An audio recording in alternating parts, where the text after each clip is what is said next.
Conqueror's Blade is a free-to-play, third-person, massively multiplayer online medieval strategic game. In this game, apart from playing your hero as a third person, you will also control your units. In this video, I will explain classes and different builds, which units to unlock, runes, attribute points, weapons and gear crafting, doctrines, veterancy lines, and some tips and tricks for both new and veteran players to help you along the way. So let's begin with the classes. In this game there are 12 different classes or weapons, which 10 of them are available at the start and the other 2 you'll have to do seasonal quests and challenges later on to unlock them. And I have to mention that you can change your class at any time you want. I basically change my class every few matches so it wouldn't be repetitive. So don't worry about choosing the perfect class, just choose the one that you feel like it's fun for you.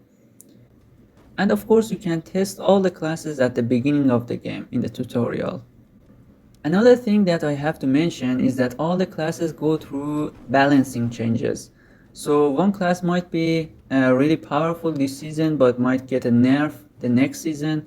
So don't worry about which class is the best at the moment, just choose the one that you feel like playing. If you want to play a range class, you can choose between short bow, or as we usually call long bow, and musket. Long bow obviously has the most range, and after that short bow is good for medium range and has a higher attacking speed. And finally musket is good for short range and it works mostly like a shotgun. The rest of the classes are for close combat. If you like to play a tanky class, you can choose between short sword and shield or long sword and shield. If you like to play a fast-paced class, you can choose between dual blades or nodachi or spear. And there is a fourth option which is pike weapon, but you'll have to do the season 8 challenges in order to unlock it. By the way, the first thing that you want to do is go to setting and go to camera tab and choose the normal camera mode. Which will basically allow you to zoom out and be able to see more of your surrounding, which will help you a lot in the battle. After you choose your weapon or basically your class, you will do the tutorial and get familiar with the mechanics and movements, and at the end of it you will receive an option to choose between some units, but don't worry about this. None of those units are that great, although they will help you at the beginning, but you will have to unlock better units very soon. So don't worry about the first units that you will have to choose. And also don't waste all of your unit XP on those units. You don't need to max level all of them. Just level up 1 or 2 and use it until you get better units. After you did your tutorial and your first AI match, you will have some quests in the city, and by doing them you will receive some rewards that will help you to level up your character and your units. After respawning in your city and accepting all the quests, what you want to do is to press J and join siege matches and level up your character. You need to reach level 10 to unlock seasonal challenges. Aside from NPC quests, there are F4 quests. If you press F4 key on your keyboard, you'll see that there are some easy challenges with awesome rewards. So pay attention to them and try to do every single one of them in order to receive those rewards. When your character levels up, you will receive attribute points, which you can assign them to either strength, agility, armor, and toughness. Depending on your weapon class, you will put these attribute points into either only one or divide them between a few. For example, as a short sword, I like to put half of my attribute points into strength and the other half into armor. But for some classes, you'll have to go full agility or full strength and etc. in order to get the most of that class. By playing the game, you will receive skill points. If you press P and go to a skill tab, you can upgrade your class skills. And keep in mind that when you play a class and receive skill points, you can use these skill points to upgrade other classes as well. So you won't have to start a class from scratch. So these skill points are usable for all classes except the two seasonal class, which are Pike and Maul. In order to upgrade those classes' skills, you'll have to do Season 3 challenges for the Maul and Season 8 challenges for the Pike class. But don't worry about this at the moment, I just wanted to mention it so if somebody wanted to play those classes, they would know what to do. Aside from increasing your character level and getting attribute points and upgrading your class skills, there is a function called Rune System, which was introduced to the game back in Season 7. And at the start of every season, all the runes will change and you have to unlock them every season, which is a part of balancing system that the developers use in order to try to balance all the classes. Now before getting into units, I want to talk about gear and weapon crafting. If you hold the tab button on your keyboard, you can see two NPCs near each other. They are named Smith and Armorer. If you click on them, your character can automatically run toward them. Armorer has the option to buy other weapons for very cheap amount of bronze coin. So if you want to change your class at the very beginning of the game, you can buy other weapons and armors from this NPC. And if you go to a smith, you can create your weapon and armor set. But at the beginning, you don't need to worry about this since you don't have the materials to craft your armor set and your weapon. But keep in mind that you will have to save materials and schematics and bronze coin in order to create better gear as you progress and reach higher levels. Another NPC that was introduced back in, I believe, Season 6 is Fame Envoy, which when you donate some materials to this NPC, you will get fame points. And what I want to mention is that at the end of every match, you have the chance to receive an item called either Box of Trophies or Pile of Trophies, which depends on the rarity. And when you donate enough items and receive enough fame points, you can buy an epic armor set from this NPC for only 10,000 bronze coin, which is really cheap and it's affordable for all new players, and it will help you a lot. Before this function existed, every player had to craft their gear at the start, and they would not always get epic gear. So anyway, save up those bronze coins so you can buy these armors early on. And you can see that there are 3 different sets of epic armor. The first set is Rogue Armor, which is a light armor set and is used for dual blade, short bow and long bow. The next one is Preceptor's Armor, which is a medium armor set and is used for Nodachi, spear, pike and musket. The last armor set is Drill Master Armor, which is a heavy armor set and is used for short sword and shield, long sword and shield, poleaxe and maul.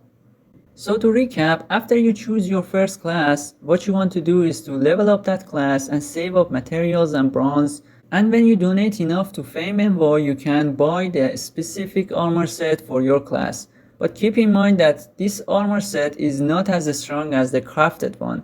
It will help you at the beginning, but you will eventually have to craft your weapon and armor set. And you'll have to craft as many as it takes until you get legendary set, or at least a set that will give you high leadership.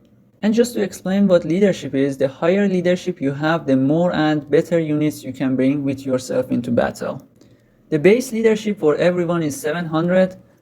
With the famous store set, you get 732 leadership, and if you craft your own armor set, and if you are really lucky, you get up to 800 leadership. There is also another function that was introduced a while ago, is that you get temporarily higher leadership toward the end of season, but it's not that important at the moment. The other items in the famous store don't need much explaining. Unit medals are used for upgrading your unit level.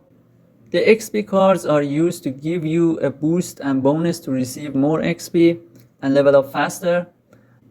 And also, if you donate enough materials and reach 23k fame, you can unlock and buy a skin for only 100k bronze, which is basically nothing by the end of the season if you play often. Now let's talk about the units. If you press U and go to Unit Tree tab, you can see there are a lot of units that you can unlock with honor. And honor is received by playing the game, doing quests, and etc. But the good and the bad news is that you don't have to unlock every single one of them. Unfortunately, because of the seasonal units, most of the units in the unit tree are very weak against seasonal units. But for the beginners, they will get the job done. And I will tell you which units you can unlock from the unit tree, and after that I'll talk about the seasonal units and which ones to unlock. So first, the melee infantry section from unit tree. The only good units are Pike Militia, which is a tier 2 green unit, and Palace Guards, which is a tier 4 unit. And if you take a look at the unit tree, there are some small upgrades which are called nodes. And by unlocking them, you will upgrade that specific unit's defense or offense abilities. If you take a look at the left side of the screen and click on the arrow icon, you can go to range infantry section. And in this section, the only units that are worth unlocking are Imperial Archers, which is a tier 4 heroic era unit, and after that you want to go for Shenji Grenadiers, which is a golden era tier 5 unit, and in my opinion is the best range unit in the game at the moment. And it's also available as a part of Season 9 unit challenges, but it's far easier to unlock it via Unit 3 rather than doing all the challenges of Season 9. By the way, the game will tell you to unlock some Rustic era unit, Feudal era unit, and etc. in order to be able to unlock the next era. So just go for the cheapest ones, and you don't have to craft them from your barracks. Just unlock them from the unit tree. As for the cavalry and other sections, you don't have to unlock any of them at the start, especially the cavalry, because they will cost a lot to maintain. And what I mean by maintaining is that when you use a unit in battle, that unit will get damaged and you have to spend bronze to buy unit kit for that unit, so you can keep using them. The melee infantry and range infantry units are cheap to maintain, but the cavalry is very expensive because not only their weapon will break, but their horses will also die. And you have to basically buy both weapon and horse as their unit kit. Anyway, after you reach level 10, you can press F5 button on your keyboard and get access to seasonal challenges.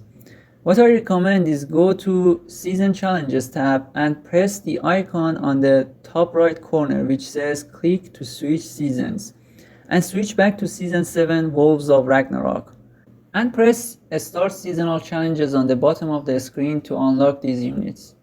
The Berserkers are especially good because not only they are very cheap to maintain, but they are really powerful and you can use them pretty much in every scenario. And for most of the challenges and quests, you can use this unit to complete them.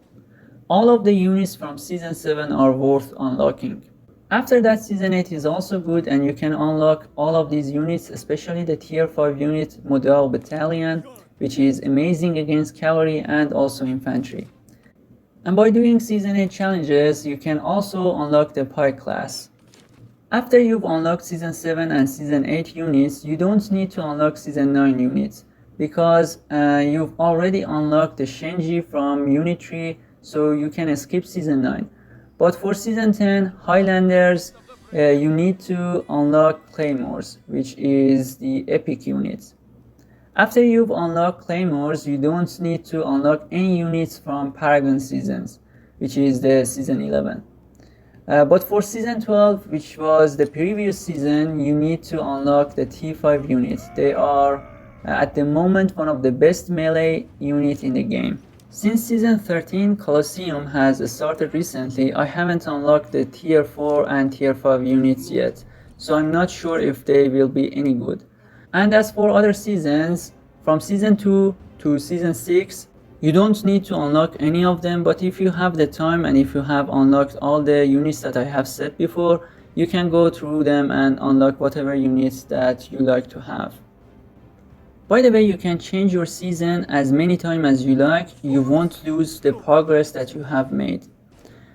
Season 7, 8, 10 and 12 are the most important seasons to unlock the units at the time of recording this video.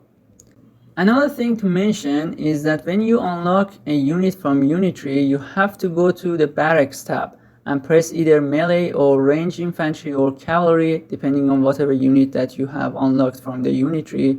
And when you press on it, you have to build that unit and spend bronze for their weapons. But if you unlock a seasonal unit, that unit is already available for you and you don't need to craft it. And also, seasonal units will add an extra slot for your units. I believe at the start you have only 8 unit spots in your barracks, but if you unlock seasonal units, that number will increase to 9, 10 and above. But if you just unlock units from unit tree, they won't add extra spots in your barracks, and they will use those remaining spots, and you will reach at a point that you will have to either remove some of them or you won't be able to add more units from the unit tree. Although there is an item that you can use to increase your barrack slot, but you don't really need it. After you've unlocked a unit from unit tree and have crafted them, or you just did the seasonal quest and got a unit from there, you have to press U and go to barracks tab and select that unit and upgrade it. When you upgrade a unit, it will receive Veterancy Points, which you can use it from the Veterancy tab in the bottom of the screen to upgrade the skills of that unit and make it more powerful. Another thing that you can do to make that unit stronger is that you can equip Doctrines on them. If you select any units, you can see that there are 5 slots of Doctrines available for them. The way that you can get Doctrines is through an item called Treatise, and you will receive them by doing quests from different events, weekly quests, and etc. When you receive a treaty, you can right click on it and it will take you to a page called War Scholar. You can also press X to get to this page. And there you can see there are 4 excavate sites, but only one of them is for Doctrines. The other 3 is for unlocking units and receiving bronze coins, which is not really important. But the excavate site that will give you Doctrines is what I want to talk about. So when you receive these treaties, what you want to do is to save 10 of them. Don't unlock when you receive 1. Save them, and when you have 10 of them, go to War Scholar page and excavate the site that gives you Doctrines. You will get 1 epic Doctrines at every 10 treaties that you use in a row. And it doesn't matter if you unlock them one by one or just unlock 10 of them by clicking on the mass excavate option. But you might get that epic Doctrine on your 6th or 7th try. So if you unlock them one by one, you might be able to save the last 2 or 3 treaties for later. One more thing that you have to notice is that on the left side of the screen, it explains which kind of epic Doctrine you will receive. For example, one day you will receive only infantry unit Doctrines. Another day you will receive only cavalry unit Doctrines, and so on. And it will change every 24 hours. So check this first so you don't waste your treaties on a unit type that you don't use. For example, today is infantry units and I want to get more epic infantry Doctrines. So I will unlock a few of them so you can see what I mean. There is another mechanic that was introduced a few seasons ago which will basically make things easier for new players. It's not exactly a catch-up mechanic, but the way it works is that for the first 2 weeks of every season, all the T4 and T5 units, which are basically the epic or legendary units, are locked, and only tier 1, 2 and 3 units are available to use for every player. And after 2 weeks, epic units will be unlocked, but the legendary units are still locked. The T5 units will be unlocked after 1 month of every season. Aside from the units, the crafted gear and weapons will not have their extra stats for the first month of every season. So it's like a fair play mechanic for new players that don't have epic and legendary units or really good gear and weapons. So I recommend to use this time to try to catch up to higher levels of players that already have better units and gear. Another thing that I forgot to mention is that for players below level 100, matches will usually have bots and AI, unless they are in a group that has a player above level 100.